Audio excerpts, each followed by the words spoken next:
আশা করি তোমরা সবাই ভালোই আছো। আজকের আবার একটি নতুন ভিডিও নিয়ে তোমাদের সামনে এলাম। আমরা করছি ক্লাস 8-এর কোষে দেখি 1.2 শুরু করব। আজকে পেজ নাম্বার 10 এবং 11-র কয়েকটি অঙ্ক কষব। তাহলে পেজ নাম্বার 10-এ অঙ্কগুলি কি আছে দেখো। পেজ নাম্বার 10-এ আছে, একের দাগে আছে নিচের প্রত্যেকটির n-তম n ধনাত্মক পূর্ণ সংখ্যা সজ্জায় প্রয়োজনীয় কাঠির সংখ্যা লিখি। মানে n-তম মানে এখানে ধরো একটি, এটা n, এখানে দুটি, এটা n, এখানে তিনটি, এটা n, n-এর জায়গায় মানে এই তিনটির সংখ্যা বসবে। এখানে দুটি আছে চিত্র, সেই n-এর জায়গায় এই দুটি বসবে। এখানে একটি আছে, n-এর জায়গায় একটি বসবে। তাহলে সেই রকম সজ্জায় প্রয়োজনীয় কাঠির সংখ্যা লিখি।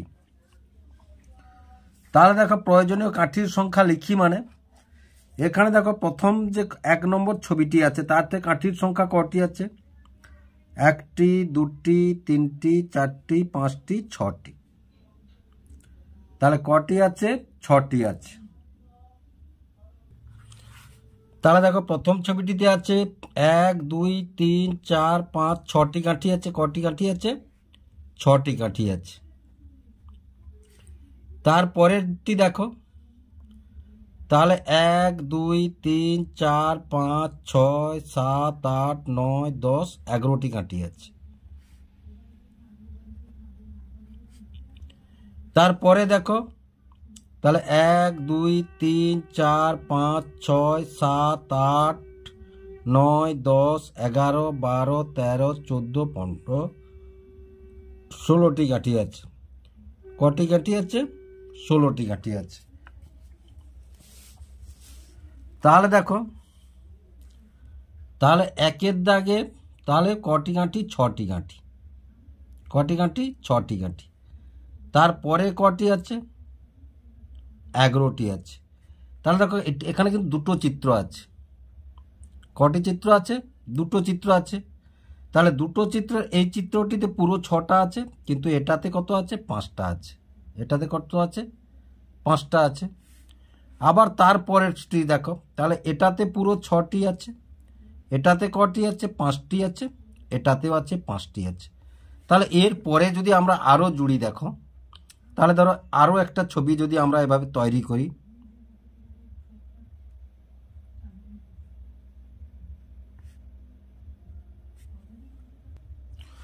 ছবিটি তৈরি করে দেখো। তারপর প্রথম ঘরটায় দেখো 1, 2, 3, 4, 5, 6। তারপরে ঘরটি দেখো 1, 2, 3, 4, 5। তারপরে দেখো 1, 2, 3, 4, 5। তারপরে ঘরটা দেখো 1, 2, 3, 4, 5। তাহলে প্রথম ঘরটি 6টি, আর তারপরে যতগুলো ঘর নেব তাহলে প্রত্যেকটি ঘরে কত করে হবে না? দেখো এটা 5, 3, 15, 6, 21টি। তাহলে প্রত্যেকটা ঘরে কত? 5 করে হবে। তাহলে দেখো এখান থেকে আমরা একটি সূত্র আবিষ্কার করতে পারি, বা সূত্র আমরা এখান থেকে একটি সূত্র লিখতে পারি। তাহলে 5, ধরো 5 গুণিতক n সজ্জায় বলেছে, তাহলে n তার সঙ্গে যদি প্রত্যেকটা দেখো, এটা প্রথম 6টা, তারপরে একটা করে কম, এটাই 6টা, তারপরে একটা করে কম, তাহলে 1। তাহলে আমরা এখান থেকে কি পেলাম না? 5n + 1। এবার দেখো এখানে এটা কত নম্বর চিত্র? 1 চিত্র আছে কটি? একটি। তাহলে 5 গুণিতক 1, তারপরে যুক্ত যদি 1 করি, দেখো 6টি কাঠি আছে। তারপরেরটাই দেখো, তাহলে 5 গুণিতক কটি চিত্র আছে? দুটি চিত্র আছে, দুটি সজ্জা আছে, যুক্ত 1। তাহলে দেখো 10 যুক্ত 1 সমান কত? 11টি কাঠি আছে। তারপরে দেখো, তাহলে 3টে আছে, তাহলে 5 গুণিতক 3 যুক্ত 1 সমান 5, 3, 15, 16টি কাঠি। তারপরে দেখো, তাহলে 5 গুণিতক 4, 4টি সজ্জা আছে, রীতি আছে। তাহলে 5 গুণিতক 4 যুক্ত 1, তাহলে কটি কাঠি? 21টি কাঠি। তাহলে বুঝতে পারলে, তাহলে এখান থেকে সূত্রটি আমরা কি পেলাম না? সূত্রটি পেলাম 5n + 1। তারপরে দেখো, তারপরেও যদি এরপরে 4টা, এটা আছে 4টা, তারপরে যদি 5টা দিই, তাহলে এইরকমভাবে আমরা কটি কাঠি আছে সেখান থেকে আমরা বের করতে পারবো। তাহলে আশা করি তোমরা বুঝতে পারলে এটা কিরকম হলো। তাহলে তারপরে দেখো 1 2 3 4 5 6 7টি কাঠি। তাহলে এবার এটাই কত, প্রথম দুইয়ের এটা 1 থেকে এটা 1-এর 2-তে এলাম। তাহলে 1-এর 2-তে প্রথমে কটি কাঠি, প্রথমে 7টি কাঠি। কটি? 7টি 1-এর 2-তে। তারপরে দেখো 1 2 3 4 5 6 7 8 9 10 11 12টি কাঠি। কটি কাঠি? তারপরে 12টি কাঠি। তারপরে দেখো তাহলে 1 2 3 4 5 6 7 8 9 10 11 12 13 14 15 16 17টি কাঠি। কটি কাঠি? 17টি কাঠি।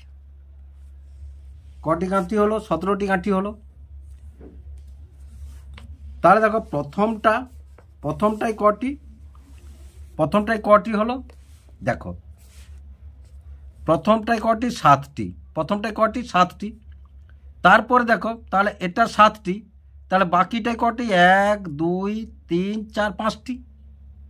বাকিটাই কটি? 5টি। তারপরে দেখো প্রথমটাই 7টি, বাকিটাই কটি? 1 2 3 4 5টি। আবার এই সজ্জাটা 1 2 3 4 5টি। তাহলে দেখো একই রকম। তাহলে এখানে কি লিখবো আমরা? এখানে লিখবো দেখো তাহলে 7 আর পরের যা হবে, তাহলে 7 এবং পরে যেটা বাড়বে সেটা 5। তাহলে কটা কাঠির তফাৎ হচ্ছে? 2টো কাঠির তফাৎ হচ্ছে। কটা কাঠির তফাৎ হচ্ছে? না, 2টো কাঠির তফাৎ হচ্ছে।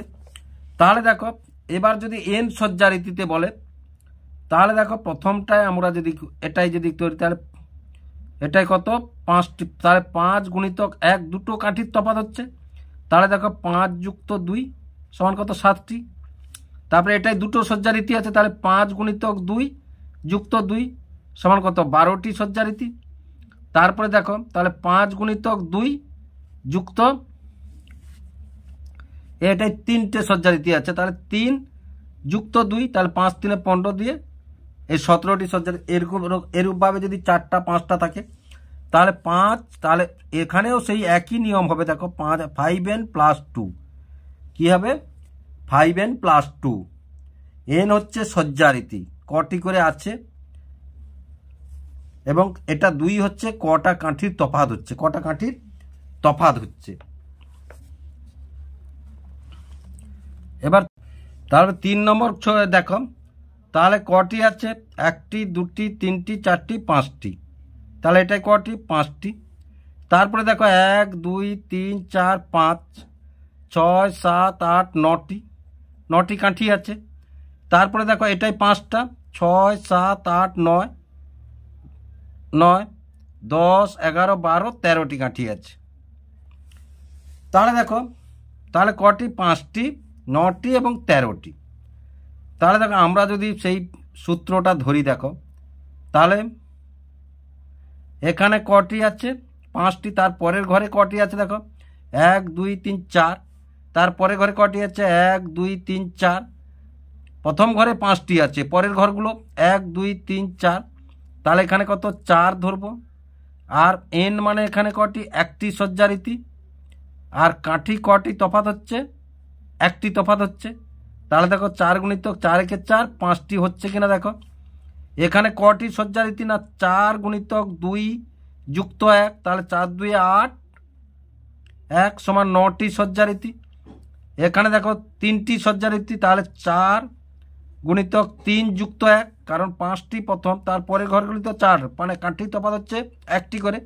তাহলে 4 3 12 যুক্ত 1 সমান কত? 13টি। তারপরেও যদি দেখো তারপরে সজ্জা রীতি কটা হচ্ছে? 1টি 2টি 3টি 4টি। তাহলে 4টি মানে 4 গুণিতক 4 যুক্ত যদি 1 করি আমরা, তাহলে 4 4 16 একে 17টি। দেখো তাহলে প্রথম ঘরে 5টি 6টি 7টি 8টি 9টি 10টি 11টি 12টি 13টি 14টি 15টি 16টি 17টি। তাহলে এখানে আমরা সূত্রটি কি লিখব? 4n + 1। সূত্রটি কি লিখব? 4n + 1। তাহলে আশা করি তোমরা বুঝতে পারলে এই যে সজ্জা রীতি কীভাবে হলো তারপরে 2 এর অঙ্কটি দেখে একটি সমবাহু ত্রিভুজের প্রতিটি বাহুর দৈর্ঘ্য 4y + 2 সেমি হলে ত্রিভুজটির পরিসীমা লিখি। তাহলে ত্রিভুজের পরিসীমা সমান আমরা কি জানি, 3টি বাহুর সাংখ্যমানের সমষ্টি, 3টি বাহুর সাংখ্যমানের সমষ্টি, আমরা এটা জানি। তাহলে সমবাহু ত্রিভুজ মানে কি? সমবাহু ত্রিভুজ মানে 3টি বাহুর দৈর্ঘ্য সমান, তাই না? তাহলে 2 এর দাগে তাহলে 3টি বাহুর দৈর্ঘ্য, তাহলে সমবাহু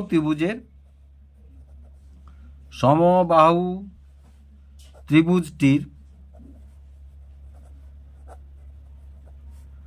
পরিসীমা তাহলে 3 গুণিতক 4y + 2, তাহলে সমান দেখো 3 4 12y প্লাস 3 2 6, তাহলে 12y 6 সেমি। কত হলো? সেমি। এটাও সেমি। অথবা দেখো এভাবেও তোমরা করতে পারো, 3টি সমবাহু ত্রিভুজের 3y + 2 যুক্ত 3y + 2 প্লাস 3y না, এটা 4y, তাহলে 4y + 2 সেমি। তাহলে দেখো সমান 4 4 8 4 12y, 2 2 4 2 6 প্লাস আছে সবগুলোতে প্লাস সেমি। এভাবেও এই পরিসীমাটা তোমরা লিখতে পারো। এটা সমবাহু ত্রিভুজ বলে আমরা গুণ করে দিলাম 3 দিয়ে, 3টে বাহু আছে। সমবাহু ত্রিভুজ মানে কি? 3টে বাহু আছে একটা ত্রিভুজের, তাহলে সমবাহু ত্রিভুজ মানে আমরা গুণ করে দিলাম 3 দিয়ে। যদি সমবাহু ত্রিভুজ না হয় অন্য ত্রিভুজ হতো, তাহলে এভাবে 3টে বাহুর দৈর্ঘ্যকে তোমাদের যোগ করতে হতো উত্তরটা বের করার জন্য। তারপরে 3 এর দাগের অঙ্কটি কি আছে দেখো, একটি আয়তক্ষেত্রের দৈর্ঘ্য এত এবং প্রস্থ এত সেমি, ওই আয়তক্ষেত্রের ক্ষেত্রফল লিখি। তাহলে 3 এর দাগের অঙ্কটি দেখো, তাহলে আয়তক্ষেত্রের ক্ষেত্রফল সমান কি জানি আমরা? আয়তক্ষেত্রের ক্ষেত্রফল প্রথম অধ্যায় দেখিয়ে, প্রথমে কোষে দেখিয়ে 1.1 দেখে এলাম। ক্ষেত্রফল সমান দৈর্ঘ্য গুণিতক প্রস্থ। তাহলে দৈর্ঘ্য কত বলেছে? 8x + 3y গুণিতক 8x - 3y। এইবার দেখো 8x + 3y, তাহলে এটা সমান কি লিখতে পারি না, 8x² - 3y²। কেন? তোমরা দেখো শিখে এসছো a² - b² সমান কি লিখবো আমরা? a + b × a - b। দেখো তাহলে এইটা আছে, এটাই এসছি আমরা। এখানে এইটা আছে কিনা দেখো, এটাই এসছি। তাহলে কত হলো? 64x² - 9y² বর্গ সেমি। এখানে কি হবে? বর্গ সেমি হবে, বর্গ সেমি।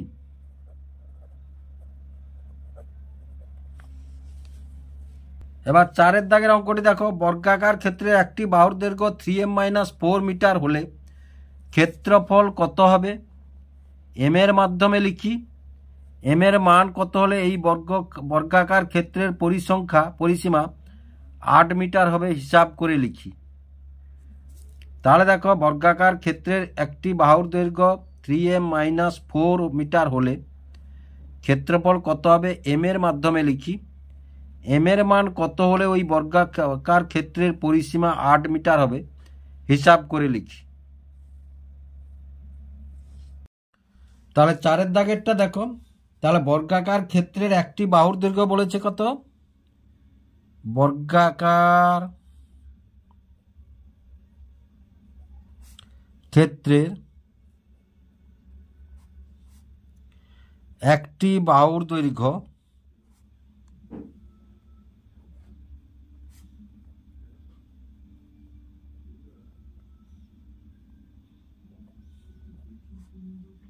কত? 3m - 4 metre. এবার বলেছে ক্ষেত্রফল কত? তাহলে বর্গক্ষেত্রের বা বর্গাকার ক্ষেত্রের ক্ষেত্রফল সমান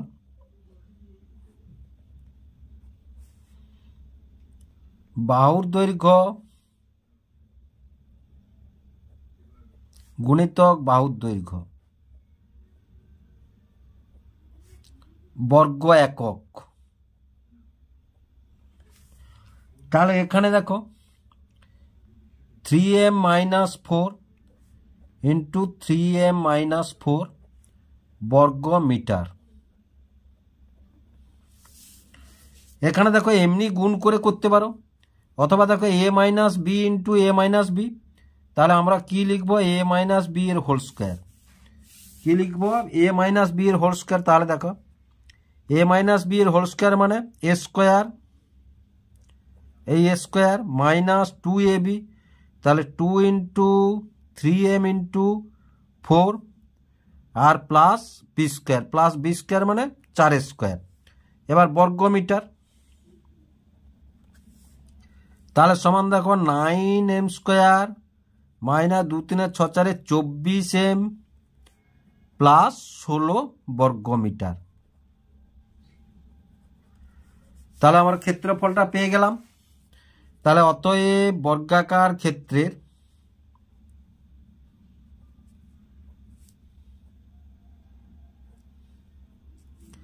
ক্ষেত্রফল সমান 9m square minus 24m plus 16 বর্গ মিটার। তাহলে দেখো বর্গাকার ক্ষেত্রের পরিসীমা সমান বর্গাকার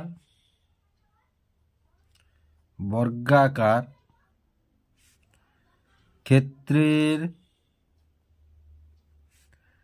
পরিসীমা সমান আমরা কি জানি? 4 গুণিতক একটি বাহুর দৈর্ঘ্য।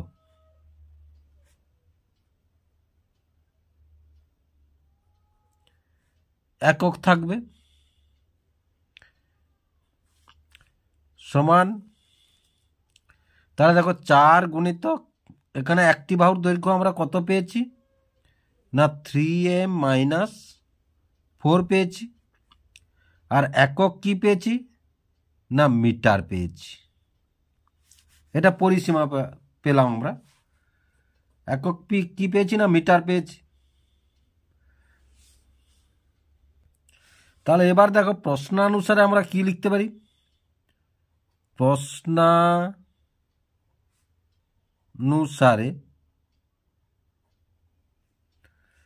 প্রশ্নানুসারে আমরা লিখতে পারি